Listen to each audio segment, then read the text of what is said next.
Hello YouTube family, कैसे हैं आप सब। स्वागत है आपका मेरे चैनल पर। आशा करता हूँ आप सब एकदम स्वस्थ होंगे, मस्त होंगे और अपने अपने जीवन में व्यस्त होंगे। तो फ्रेंड्स, स्वागत है आपका एक नए व्लॉग में।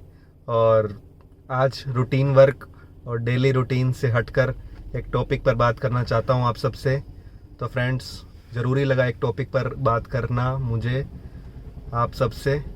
काफ़ी लोग, काफ़ी यूथ जनरेशन, ओल्ड जनरेशन, हम सब इस चीज़ से जूझते हैं आज की लाइफ में। तो मैं आपको बताना चाहूँगा कुछ, और शुरू करते हैं फ्रेंड्स। तो फ्रेंड्स, जैसे कि आपने थंबनेल में या टॉपिक में देखा है कि इसका सब्जेक्ट है कि पेरेंट्स का हमारे जीवन में हमारी सक्सेस के लिए क्या रोल है, यानी पेरेंट्स के लिए हमारा क्या कर्तव्य होना चाहिए हमारी सक्सेस के लिए, क्योंकि उनके बिना हमारी सक्सेस, हमारे जीवन में जो सफलता है वो अधूरी है फ्रेंड्स। तो शुरू करते हैं। तो फ्रेंड्स, जैसा कि हमने देखा है कि जो आजकल जो यूथ जनरेशन है, जो आजकल के न्यूली मैरिड जो कपल हैं, उसमें क्या होता है कि पेरेंट्स जो हैं वो पिछले पुराने जो जनरेशन के जो सिस्टम पे काम करते हैं। तो कभी कभी क्या होता है, हमारे प्रिंसिपल्स जो हैं, सिद्धांत जो हैं, वो उनकी जनरेशन और हमारी जनरेशन के सिमिलर नहीं बैठ पाते, उनमें थोड़े ना थोड़े डिफरेंसेस रह जाते हैं। जिस कारण क्या है कि नई जनरेशन ये फील करती है कि उनका ईगो जो है हर्ट हो गया। और हम क्या है कि अगर वो हमें कोई उनकी कोई कही हुई बात हमें फॉलो करने को कह दी जाती है जो शायद हमारे अकॉर्डिंग सही नहीं होती, तो हमें वो बुरी लगती है फ्रेंड्स। और इस कारण थोड़ा हमारा मनमुटाव हो जाता है और हम अलग होने तक का फैसला ले लेते हैं, और हमारा झगड़ा हो जाता है उनसे, और काफ़ी कुछ हम बोल भी जाते हैं। तो फ्रेंड्स, इसमें हमें शांति से बैठकर, अच्छा तालमेल बिठाकर उनसे बात कर और दूरियां कम करनी चाहिए। और उनसे हमें हमेशा साइलेंट रहकर, अगर आपके प्रिंसिपल और सिद्धांत उस समय उनसे मैच नहीं खा रहे, बाकायदा वो गलत ही क्यों ना हो, लेकिन हमें ये ध्यान देना चाहिए फ्रेंड्स कि वो हमारे माँ बाप हैं और उनका वजूद हमारे आने से पहले होता है, और उनके बिना हम कुछ भी नहीं है।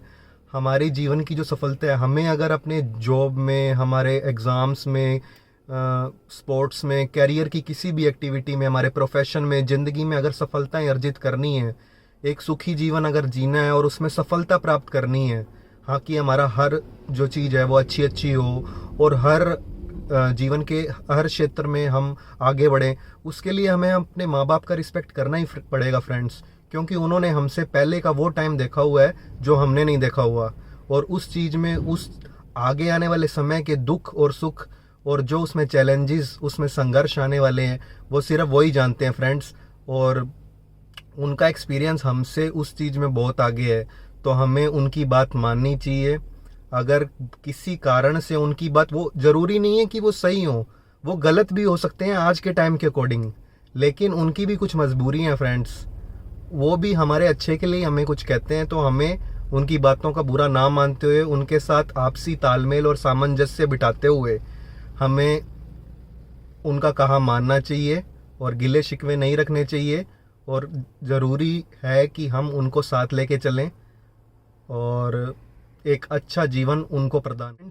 एक बहुत बड़ी चीज़ अगर हम इसी बात से लेके चलें कि पेरेंटिंग जो है, माता पिता जो हैं, उनकी पेरेंटिंग बच्चों के लिए, बच्चों के आने से पहले ही, उनके जन्म लेने से पहले ही, कितने समय पहले से ही चालू हो जाती है।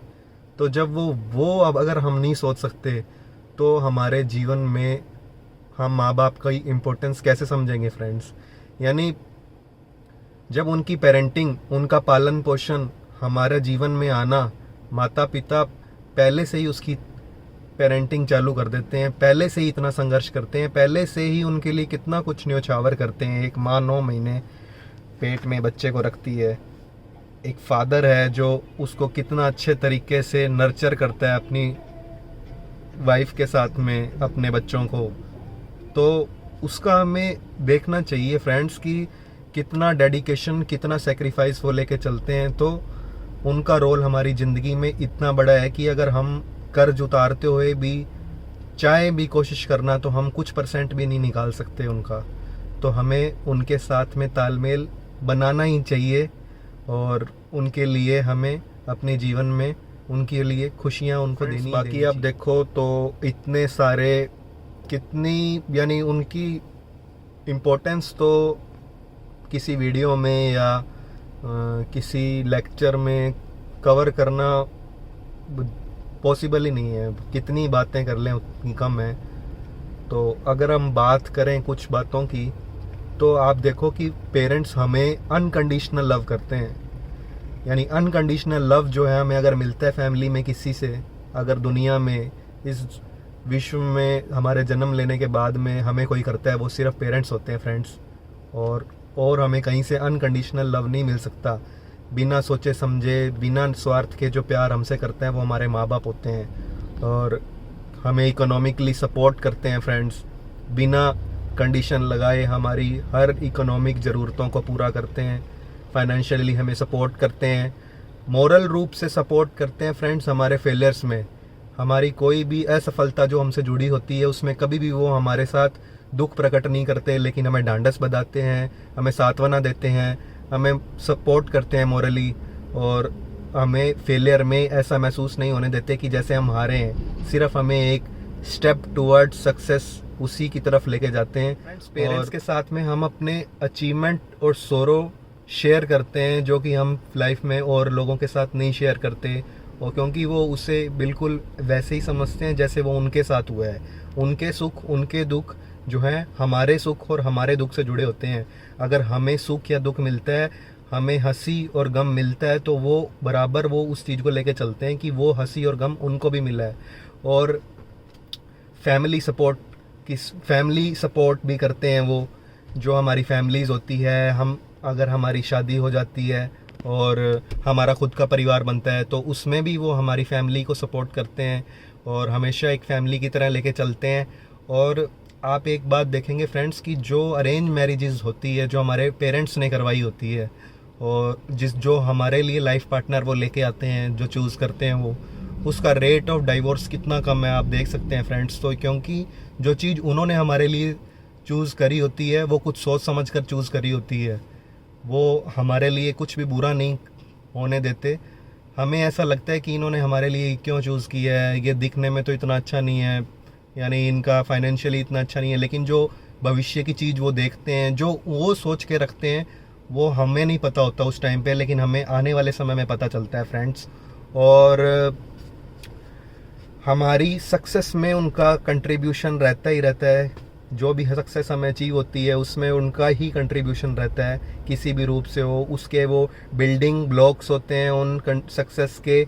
और जो एजुकेशन हमें मिलती है, अच्छी खासी हमें एजुकेशन पढ़ाई जाती है।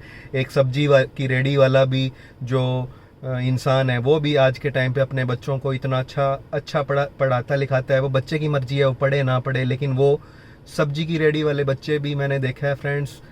हमारे भी एक रिलेटिव्स में, हमारी कास्ट में अगर आते थे एक सब्जी की रेडी लगाने वाले, उनके भी 2 बच्चे थे, बेटे थे, उन्होंने उनको पढ़ा लिखा के दोनों को MBBS डॉक्टर बनवाया। तो मेरे को तो बहुत ही सरप्राइजिंग चीज़ लगती है वो, यानी कैसे कोई इतना डेडिकेशन और सेक्रीफाइस कर सकता है। पेरेंट्स का जो अफेक्शन, एडमिरेशन करने का जो तरीका है, वो एज के साथ साथ बदलता रहता है। एक 6 महीने का जो बच्चा है, उसको जो लव एडमायर करने का तरीका है पेरेंट्स का, वो अलग होगा एक 6 साल के बच्चे से। उसको फिज़िकली अलग तरह से प्यार मिलेगा। 6 साल के बच्चे को अलग तरीके से उसकी ज़रूरतें उनके माँ बाप पूरी करेंगे। एक 20 साल के बच्चे की ज़रूरतें अलग तरीके से करेंगे। तो एज लेवल के हिसाब से उनका जो अफेक्शन होता है हमेशा हमारे साथ बना रहता है। हमें ऐसा महसूस होता है कि वो हमसे दूर जा रहे हैं, पर ऐसा नहीं होता। हमारी एज के अकॉर्डिंग जो उनको सही लगता है, जो उनका वे ऑफ नर्चर करने का, वे ऑफ प्यार करने का तरीका, हमसे अपना एडमिरेशन जिताने का तरीका जो है, वो उनका अलग अलग रूप से सामने आता है। जो हमारे लिए सही होता है वो करते हैं। और बार फ्रेंड्स, जैसे न्यूली मैरिड जो कपल है, बात कर लेते हैं वापस। उनके साथ क्या होता है कि आज के टाइमर अगर दोनों जॉब में हैं और नहीं भी हैं, तो आजकल का जो टाइम है, आजकल का सिनेरियो है, जो आजकल की जनरेशन है, उसमें क्या होता है कि दोनों एक दूसरे को म्यूचुअल कोऑपरेट करते हुए लाइफ जीते हैं। दोनों जो वाइफ और हस्बैंड हैं वो एक दूसरे की हेल्प करते हैं अपने अपने कामों में, जो कि अच्छा भी है। जो पुरानी सोच है वो गलत है कि आदमी डोमिनेट करेगा और औरत ही काम करेगी, आदमी कुछ भी नहीं करेगा घर के काम। लेकिन आजकल सोच बदल गई है और इसमें काफ़ी अच्छाई आ रही है। लेकिन जो हमारे पेरेंट्स जो पुरानी जनरेशन के हैं, 15 20 25 30 साल पुरानी, 50 साल पुरानी वाली जनरेशन, वो इस चीज़ को देख के फ्रेंड्स एक्सेप्ट नहीं कर पाते।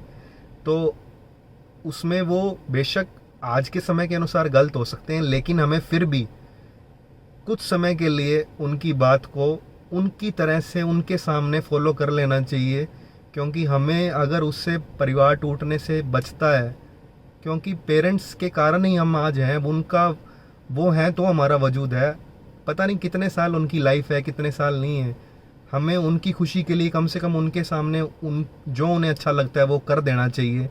चाहे उम्र के हमारी ज़िंदगी के कुछ साल के लिए हम कर देंगे तो उनको अच्छा लगेगा और वो हमारे लिए खुश रहेंगे, हमारे सामने खुश रहेंगे, हमसे सेटिस्फाइड रहेंगे। बाद में तो पूरी ज़िंदगी हमारे पास उस तरह से जीने के लिए बची है जो हम जी पाएंगे। जब पेरेंट्स हमारे पास नहीं रहेंगे उस टाइम पे हम अपनी सारी वो चीज़ें कर सकते हैं फ्रेंड्स। और बाद में हम किसी से अपनी हैप्पीनेस और सौरो शेयर नहीं कर पाएंगे, हम अकेले पड़ जाएंगे। तब हमें अपने माँ बाप की वैल्यू का एहसास होगा। तो हमें उनकी बात उनके सामने माननी ही चाहिए। और फ्रेंड्स, एक बात पौराणिक कथाओं से ले लें कि जब गणेश जी को पूरे पृथ्वी की परिक्रमा करने को कहा गया, तो उन्होंने अपने माता पिता शिव जी और पार्वती जी के 3 कोस परिक्रमा करी, यानी उनकी 3 परिक्रमा करके उन्होंने जो है वो, यानी 3 लोक की उन्होंने परिक्रमा के समान बताया अपने माँ बाप की 3 कोस परिक्रमा को।